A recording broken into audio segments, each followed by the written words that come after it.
días. Hoy vamos a hablar del núcleo y de los cromosomas. Una vez que hemos terminado de ver todos los orgánulos y ver cómo es el contenido celular en el citoplasma, vamos a meter con dónde está encerrada una célula eucariota esa información genética. Hay que tener en cuenta que el núcleo está presente solamente en células eucariotas. Las células procariotas, como sabemos, no tienen núcleo. Se encuentra dentro de este núcleo de material genético. Está formado por ADN. El ADN viene de ácido desoxirribonucleico. Veremos las características que tiene el ADN en el siguiente tema. Y como he dicho antes, contiene toda la información genética. Una de las preguntas que nos tendríamos que hacer a estas alturas es ¿qué es la información genética? La información genética es toda la información que permite a una célula funcionar y está codificada en su ADN. Esa información, que podríamos decir que es ese libro que tiene todas esas instrucciones, de distintas formas que iremos viendo en los distintos temas, va a ir saliendo al citoplasma celular y va a ir realizando las funciones que tenga que realizar. Una de las funciones puede ser generar enzimas que ayuden a la respiración celular o cualquier otro tipo de función. ¿Qué es lo que va a ocurrir con el núcleo? Los núcleos en las células animales suelen estar ocupando la posición central, aunque eso, como ya hemos dicho siempre, tampoco es cierto. Como dije en anteriores capítulos, ese es el modelo de libro de una célula animal, porque una célula siempre va a tener una forma relacionada con la función que va a realizar. Y en un organismo pluricelular esa función es muy relevante. Por ejemplo, una célula de la piel tiene una forma de cubo, con un núcleo que suele estar un poquito más situado hacia uno de los extremos, pero va a variar totalmente de la célula. Pero podríamos decir que de forma general, en una célula animal el núcleo está situado más o menos en la parte central de esa célula. Como habíamos el otro día, tanto el núcleo como los orgánulos, todo eso está sujetado, entre comillas, por ese citoesqueleto, o sea, esas fibras, ese entramado de fibras que era el citoesqueleto, que se encargaban de mantener todo en su sitio. En una célula vegetal, el núcleo, lo que ocurría en la célula vegetal es que cuando es joven sí estaría en la posición central, pero a medida que la célula vegetal va haciéndose más mayor y va acumulando sustancias en la vacuola, y la vacuola va aumentando su tamaño, esa vacuola ocupa, digamos, que toda la célula y va relegando hacia los extremos todos los orgánulos y también el núcleo. Podríamos decir que es como si tengo todo metido dentro de un tupper, meto un globo, soplo y lo hincho. Entonces, al final todo va a irse siempre hacia los extremos. Normalmente tenemos un núcleo por célula, pero hay veces que nos podemos encontrar células con muchos núcleos o incluso sin núcleos. Un ejemplo típico de células polinucleadas con más de un núcleo serán las fibras de tejido muscular esquelético, como puede ser lo que vemos en la imagen. Lo que va a ocurrir es que son distintas células que se fusionen. Al fusionarse, los núcleos se concentran en una región concreta. También pueden encontrar células sin núcleo. Un ejemplo típico sería el ejemplo de los glóbulos rojos. Los glóbulos rojos, en su proceso de formación, llega un momento en que desaparece el núcleo. Cuando desaparece el núcleo, lo que ocurre es que pueden realizar mejor su función, que en este caso es el transporte de gases.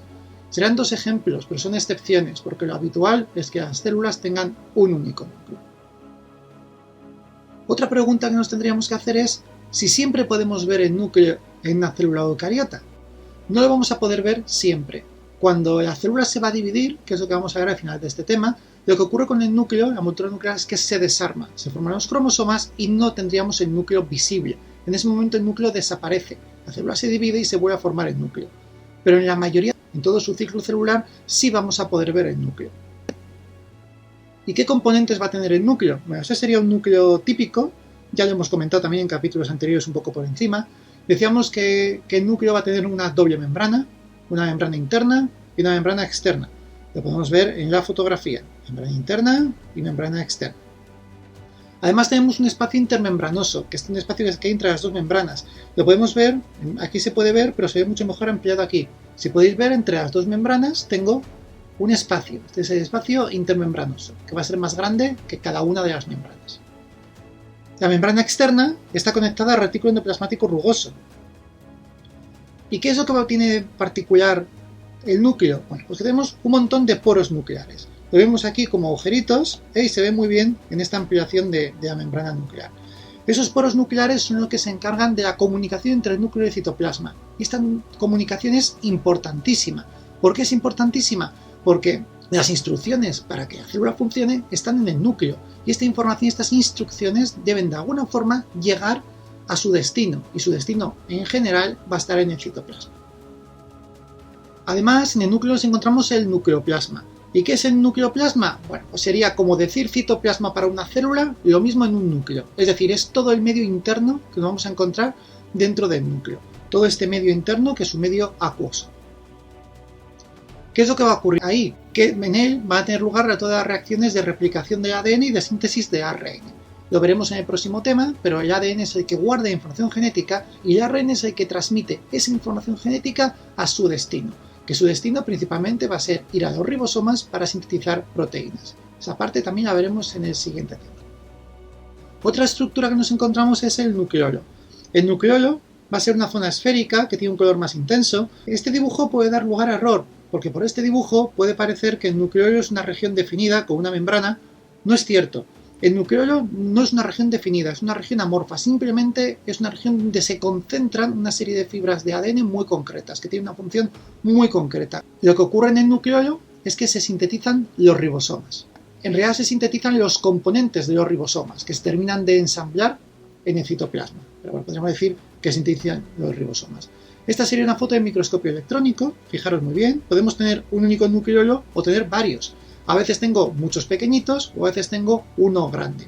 Lo vemos ahí, los nucleolos que tenemos en esta célula. Claro, aquí nos podríamos hacer una pregunta. ¿Qué tipo de célula va a tener o un nucleolo muy grande o muchos nucleolos? ¿Y cuál va a tener menos? ¿Cuál va a tener más? Aquellas células que se vayan a dedicar a la síntesis de muchas proteínas. Porque si la función del nucleolo es sintetizar ribosomas, y la función de los ribosomas es sintetizar proteínas, hacemos una cadena. Como veis, viendo una foto fija de una célula, nos podemos hacer una pequeña idea de su historia y de lo que hace o cuál es su función. Como digo, pequeña idea porque evidentemente aquí hay un contexto mucho más importante que en una foto de microscopio electrónico, de microscopio óptico, no podemos ver. Pero ya nos puede dar una idea. Como veis, esto es un poco como si fuésemos forenses, viendo la fotografía, viendo las huellas que ha dejado ese, vamos a decir, crimen, por ponerlo de forense, podemos ir viendo para qué sirve esa célula, qué hace esa célula o cuál va a ser la función de esa célula. Claro, ahora, células que sintetizan muchas proteínas, hay cientos de tipos de ellas. Entonces, no podemos saber exactamente cuál, pero nos da una idea de lo que hace. Otra cosa importante que tenemos es la cromatina. La cromatina es un entramado de fibras de ADN que se encuentran por toda la célula. El ADN lo que ocurre es que se va a ir compactando. Cuando hablamos de interfase, cuando vemos el núcleo, la célula está en su estado normal, estas fibras están descompactadas. Están todas sueltas por ahí. ¿Por qué están descompactadas? Pues es como un libro que tengo que leer. Tengo que poder acceder al libro y leer sus instrucciones para que esas instrucciones hagan que la célula realice las funciones que tiene que realizar. Estas fibras de ADN que forman la cromatina están asociadas a proteínas, a unas proteínas muy concretas que reciben el nombre de histonas. ¿Qué es lo que va a ocurrir cuando la célula se va a dividir? Que esta cromatina se va a condensar, a ultracondensar, y va a formar los cromosomas. Como vemos, esto sería la imagen de un cromosoma típico, que seguro que habéis visto alguna vez.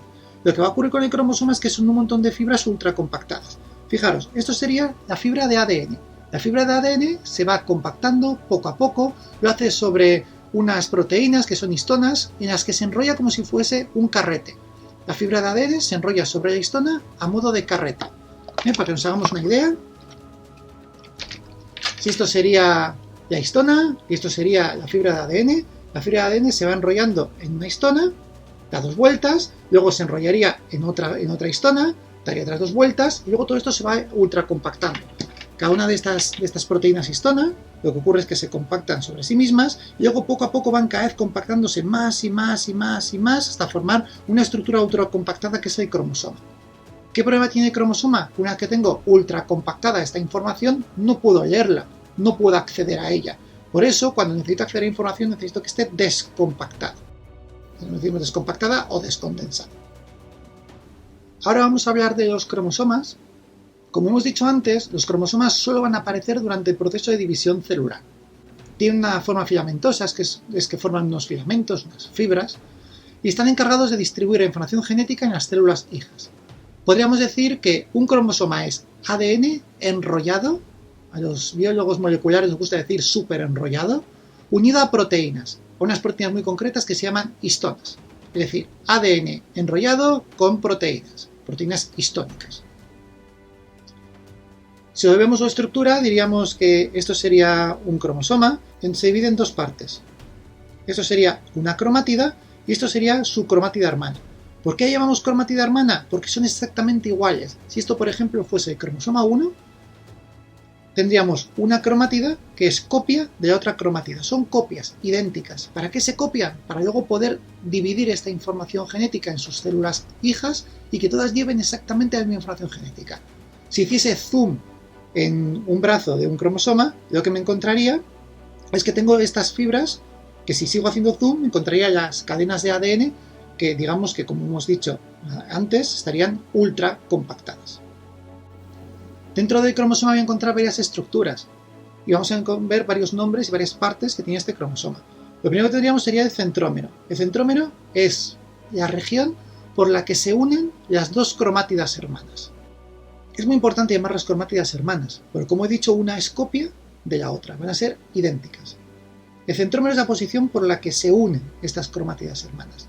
Se llama centrómero porque en ocasiones ocupa la posición central y a veces está un poquito desplazado hacia alguno de los extremos, pero el nombre que mantiene es el de centrómero. Además de tener las dos cromátidas hermanas, que vemos aquí, el centrómero se va a encargar de unir las cromátidas hermanas. Y como decíamos antes, una cromátida es copia de la otra, es una copia idéntica. Y también tenemos otra estructura, serían los brazos. Este sería un brazo y este sería otro brazo. El brazo es de cada cromátida. Como es el brazo de cada cromátida, podríamos decir que un cromosoma completo tendría dos cromátidas hermanas y tiene 4 brazos. 2 de una cromátida y 2 de otra cromátida. A los brazos se nombran en función del tamaño que tienen. El brazo P es el brazo pequeño. Cuando tengo un brazo pequeño, voy a poner otra vez la foto anterior, en este caso sería de arriba, siempre que ponga el cromosoma dibujado o ponga una foto del cromosoma, pongo el brazo pequeño mirando hacia arriba. Por eso el brazo de arriba siempre va a ser el brazo P.